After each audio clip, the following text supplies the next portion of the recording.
Hi there. My name is Kwesi. You can call me a host extraordinaire. Welcome to Social Media for Good. Now, on this episode, we're talking about social media and how social media has impacted the life of a Ghanaian comedian, a skit producer, and an influencer. There's a talk about social media being a game changer, but the question is social media changing you, or you are changing how you do your things using social media? My guest today is SDK, and SDK today will be talking to us about how social media has impacted his life, changed the way he does his job or his business, and how he rakes in money using social media. Okay, so today, as I said, we were talking to SDK, a comedian, a skit producer, and an influencer. Now, he rose to fame when he recorded a video of himself saying that Shatawale was dead lyrically when there was a banter between Shatawale and Yapono, and the video went super viral. And today, he is one of the most sought after people in the business. SDK, welcome to Social Media for Good. Thank you very much. Before we start, let's pray. Okay. Amen. I didn't hear that, so I'm not going to say amen to it. Look all the coronavirus around us. We thank God for that. Don't thank God, thank me. We thank God. Okay, now getting straight into action. SDK, you are a comedian. But first and foremost, how did comedy start for you, and how did you discover the part of yourself? Most of my family and the tribe I come from. Okay. Because I'm half Nigerian, half Fanti. Most people don't know. Half Nigerian? Yeah. Okay. And it's SDK Dele. We did Dele San for you Dele. My father is half Nigerian, half Ghana. I was born in Nigeria. So okay. After a year, we came to Ghana. So I think the blood, the Fanti and the Nigerian blood mixing up is booming. That's a serious combination. Yeah, very, very serious one. Wow, interesting. Yeah. So after high school, searching for job and stuff, going up and down. Then Calibos was the talk of the town. So I was like, okay, I love what he was doing. So I started doing mine at home. I didn't have any camera to shoot. Okay. So the only camera we had in the house was my sister's phone. So she would go to work, then I would take it. I'll give it to my mom to start shooting me and stuff. So that's how it started. So your mom was your first videographer? Yeah, camera woman. Okay, camera woman. Yeah. So that's how it started. Okay. So you made mention about your origin. I mean, being half Fanti and half Nigerian. Yeah. And you think that has a role to play in what you do now? Yeah, I think so. Because like Fantis and Nigerians don't even struggle to be funny. Like, looking at their faces, they are funny. Look at the Nigerian president. It's funny. The Nigerian president? Yeah, it's funny. Okay. The whole country is funny. Interesting. They'll come for you. Now, talking about inspiration, how do you pick up inspiration for your skits? And do you script or you're a freestyler? Okay, I'm not a freestyler. Then I used to be a freestyler, but I was careful about my freestyling. Okay. I make sure I had my punchlines written down and stuff. Then I had my laptop, so I started scripting all my videos one by one.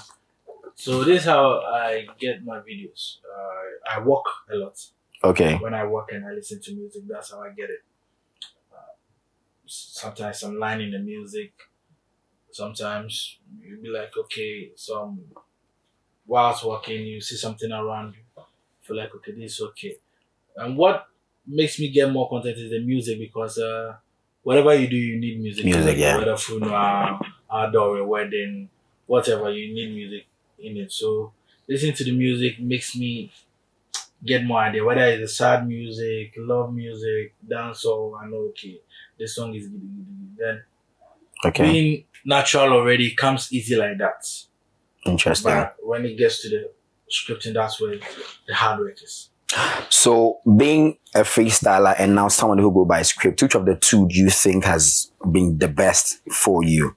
I would say the script, going by the script. The script has been the best, because I always feel like comedy is not a joke. Yeah. Even though it's joking, it's no joke. Yeah, even though it's a joke, but it's not a joke. Okay. You can't waste people's time for them to watch your video for like 3 minutes, and at the end, nothing happens. Like, so disappointing. We are still on Social Media for Good, and we are talking to SDK. Now, my question to SDK is that with the advent of social media, what does he think about content plagiarism? What I feel about this, I think now is the norm of it. It's now the norm. Okay. People are doing, with TikTok and everything.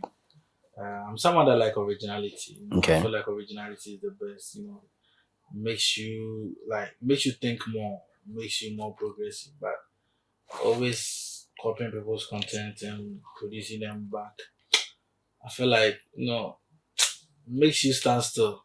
Okay. You feel like you're going for it though, but it makes you stand still. But you need to be original.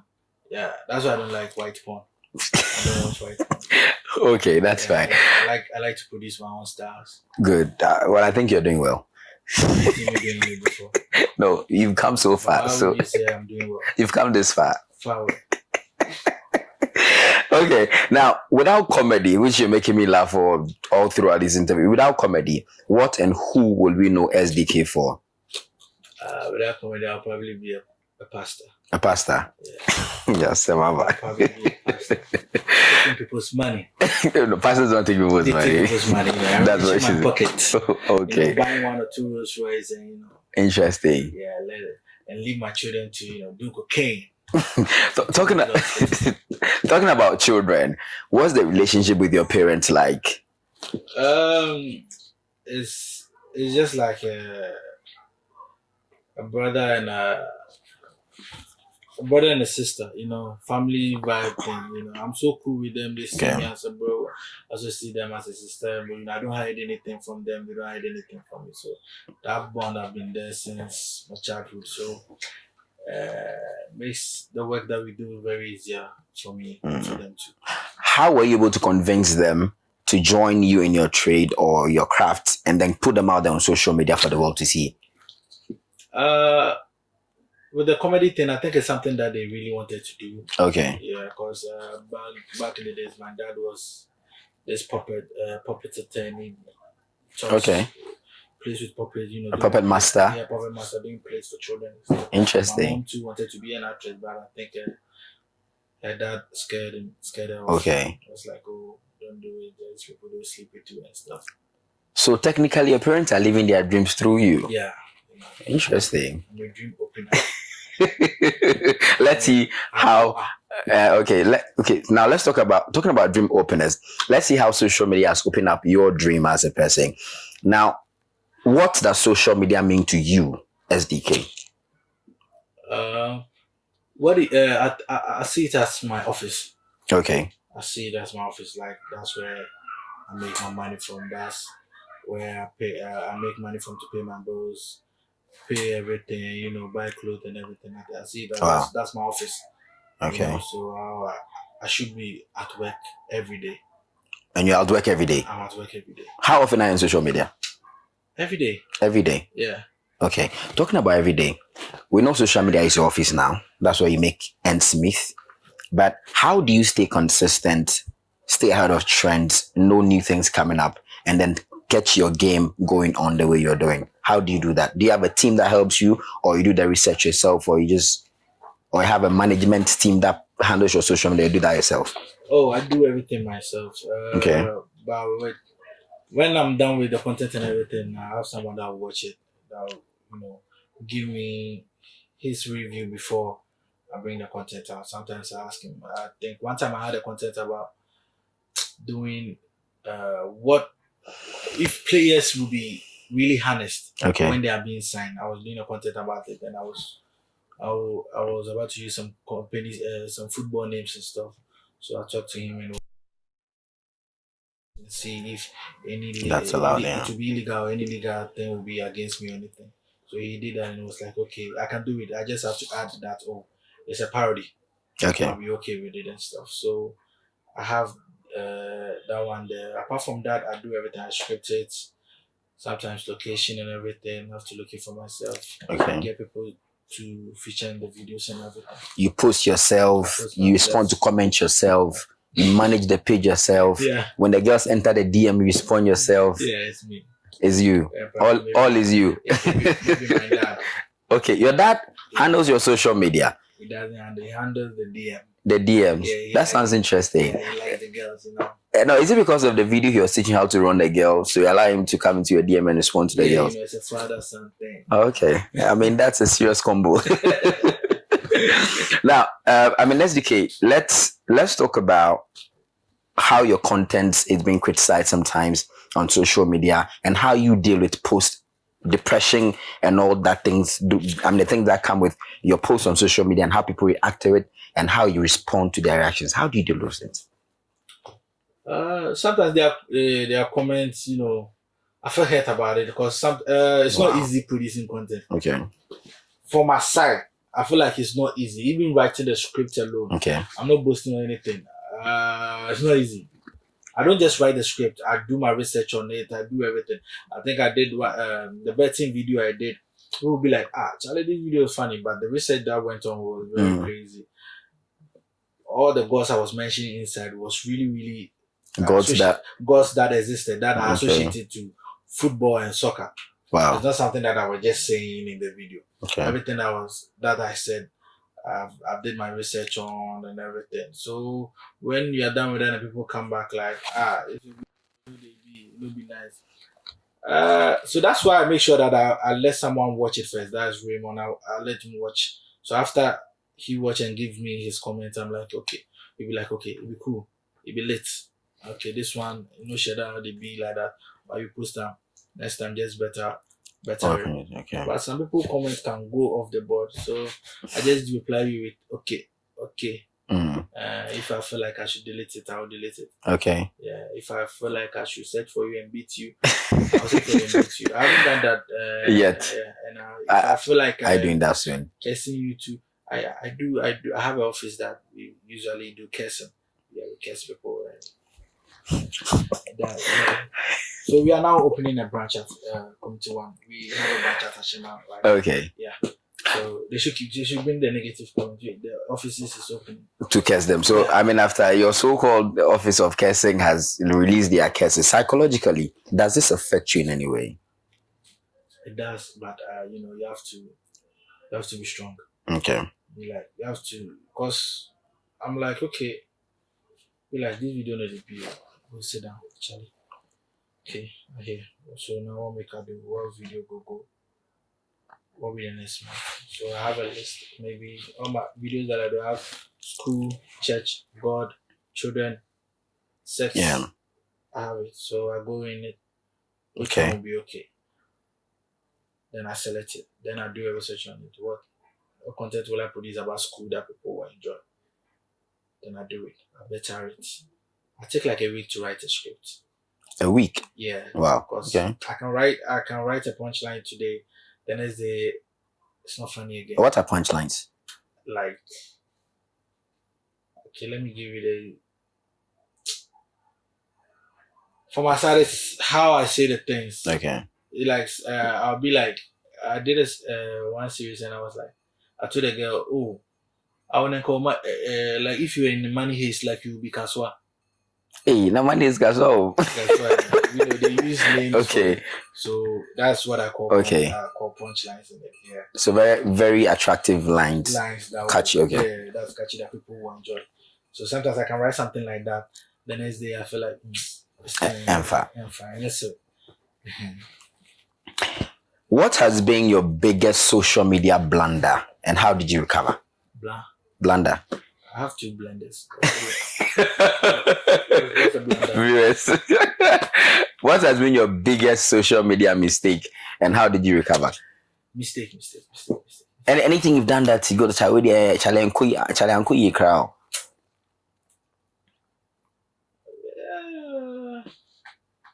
Is it my video? I don't know. I didn't see it as a mistake or something. I don't think I have something like that. Okay, you can't recall. Maybe it will be some posting I've done that maybe that didn't go well. So if you regret, what do you do? I don't delete it. You just leave it there. Yeah. Interesting. Now let me take you back to your parent. You're the last born, and you have elderly siblings. They're saying that social media never forget, and you have the nerves to put your parents together for them to act funny in your skits. How does your family feel about it? At first, they didn't like the idea. My big sister didn't like the idea. It was like, oh, Charlie, stop using mom in the video and stuff. Stop blah blah blah. Blah, blah, blah. We were complaining, calling my mom and stuff. I told my mom, I was encouraging her, Charlie, stop it. Don't mind anybody. Okay. We'll be famous. We'll get money. Stop. Don't mind anybody. Okay. So we did it till I did my first movie and Blue film. So my sister that was complaining a lot was the one that bought tickets for the whole family. Wow. Yeah, hired a car for the whole family. Hey, how you go? Watch the movie. I'm like, okay. Wow, interesting. He gave me the money, but I didn't buy the tickets though. Yeah. Okay, I mean you. Okay, let me not go the prison. Look, catch you. So we know that these things will be on social media for posterity to come and watch. How do you think your children react to videos of their grandparents acting funny, and how do you think that their colleagues in school relate to them, and how would you psych their mind to be able to stand such going forward? Okay, for this I feel like by the time that I'll be like 40, then having my children around and stuff, everything will be normal. Cause when I started doing videos with my mom and stuff, that's when people realized, oh Charlie, this thing we go like. They have never seen it. It's unique. It's unique. Yeah. They have never seen someone doing this thing with their parents and stuff. It started making, I started getting the fans from parents and children, all together. So I think by that time, people will be okay with such stuff. My children will be like, oh, mom, your grandfather is funny. Your grandmother is funny. Mom is funny. To be a normal thing in school, they will laugh about. I don't think they will bully them, because if they bully them, you visit them. Yeah, I visit them. Okay, so your big break came when you recorded a video of yourself saying that Shatawale has been killed lyrically by Yapono during their beef, their back and forth. What did you do specially about that video's promotion on social media that blew that video? I think the crying. One thing about acting is about my comedies. I don't just do the comedy. I'm an actor as well. So I make sure everything I'm doing is real. Yes, you cried. I was crying. So I felt like people didn't see the video that funny, but the way I was serious about the thing. Okay. They were like, this guy really crying. You understand? So I think that was the unique thing about it that blew the video. So with posting it on social media, did you boost it? I did not boost it. You just posted? Yeah, I just posted it. Just went like that. Just went. What, I mean, was there any strategy you used in posting it, or hashtags? Nothing. I just posted tagging it with people. The caption. Okay. That one, I wasn't that active on Twitter and Instagram. Okay. I was only on Facebook. So after posting it, I think I posted it around 9 a.m. So it went viral, and I'm like, hey, did I say Vera? Yeah, Vera. You're thinking about Vera. Wow. That's fine. It went viral. So one funny thing, the next day I think the next week I did a video again. I was like, okay, let me post it the same day I posted the video. Probably it will go viral. I did, and I fell into the water. So it means you didn't get your post strategy correctly. Yeah. So now, do you have a post strategy on social media? Yeah. How? I mostly post on Mondays. Mondays, okay. I post on Mondays. But now what time? I post around 10. 10 a.m. 10 a.m. That's where the algorithm tells you people are online. Yeah, that's when they're online. That was then. I think from last 2 years I was posting only on Mondays and stuff. So one or two things came inside and I started backsliding a little, but now I'm back again. So but now I post every day. Okay. Why every day now? Because I think every day people are online every day. I just can't feed one content. One content for a day for only some few people. I think every day people are online, so I should give them. When and how did you make your first huge money via social media, and how did you feel about it? My first and small money. It wasn't my first and money. By then I would say that it was huge. It was, yeah, then it was huge. I think I did a influencer ad for a company or something. Kakraba. But the money was small. It was small. But the work was big. Mm. Yeah, because after the video, people were like, is this a real advert I'm doing or is it an influencer advert? I'm like, oh, it's just an influencer advert. I'm like, oh, okay. If today we strip you off your social media handles, your followers, what will be left of SDK? That's me. Where you mean? Yeah, that's me. Like, I'll still be the same, man. If here doesn't work, I will try another thing. That's some kind of. I mean, has it been any time you stayed away from social media and why? I think when my mom fell sick for some time. Oh, okay. That on social media. How could cry? I went off for a while. Okay. How long was it? For 4 or 5 months. Wow, that's a long time. So when you're off social media, what do you do? Apart from thinking of your mom, which you said. Just home, playing game. Okay. Doing some stuff that people don't want to know. Which is? You don't want to know. Oh, no, I mean, tell me too. Oh, tell me too, SD. SD, can't super. Oh, you don't want to know. I pray. Okay. I pray to the Father. Okay, and that's one. To make sure my one hand doesn't get bigger than the other. What kind of prayer topic is that? Okay, so we are still talking to SDK, and this is Social Media for Good. I'm your host, Kwesi, and it's getting heated and more interesting. I'm about to pop a question to SDK. He's about to tell us his 5 top people who are using social media better that he wants us to learn from. We'll be right back. My question to you, SDK, is that tell us 5 people on social media that you think are using the social media platforms very well, you want us to learn from. Okay, so 1 will be Teacher Gojo. Okay. 2 will be Sheldon. Okay. 3 be me. Okay. 4 for who again? 4. Social media. This is cutting across all the. Yes, of course, yes. So, let's see who again. No, I mean 3 is you, so 4. Yes, I'm still on it. So 4. Who again? I can't of any Charlie. You can't think of any more. Okay. Because I think these are the only 3 people like will cut all across like Facebook, Instagram, Twitter, YouTube. I mean, even if the person is not, a comedian, just anybody on social media. Yeah, that's why I'm saying say just anywhere. I can talk of Nana Banamwa. Okay. And who again? Maybe 5 will be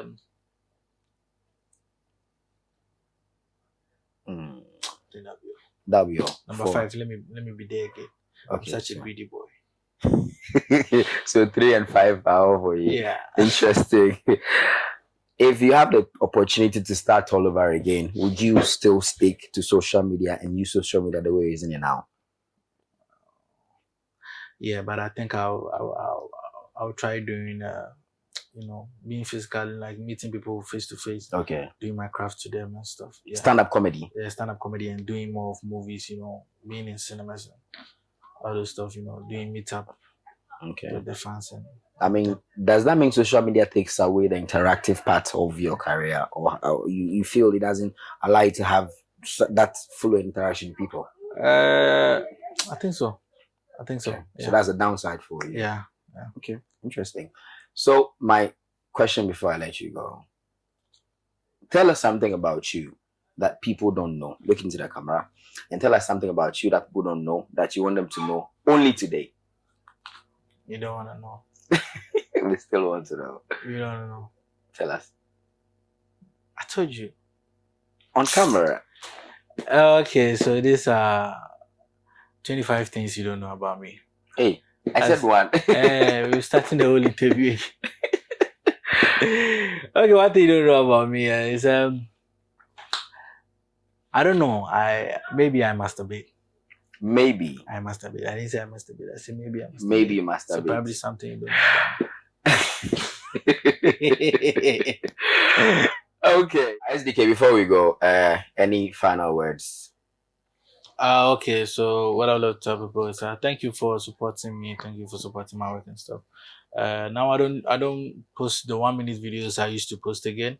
I do full videos like 3 or 4 minutes all on YouTube. So subscribe to my YouTube channel, SDK Dilla, the same name. And hey, watch it. Thank you very much.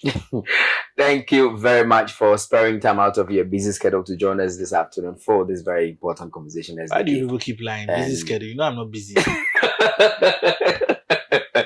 SDK, you came late, even though you're busy. Thank you very much for making our time to join us on this episode. A very big thank you to Huge Studios for covering this very important conversation. We are located at East Legon. We are just about 100 meters away from MJ Grand Hotel. You can follow us on all our social media handles as at Huge Studios. A very big thank you to the production team and everybody who has made this possible. My name is Kwesi Omega, and I've been your host for today. Catch you on another episode of Social Media for Good. But before I go, let me just remind you, social media is a game changer, but you need to change the way you use social media so social media can also change your game. That's a bye-bye for now.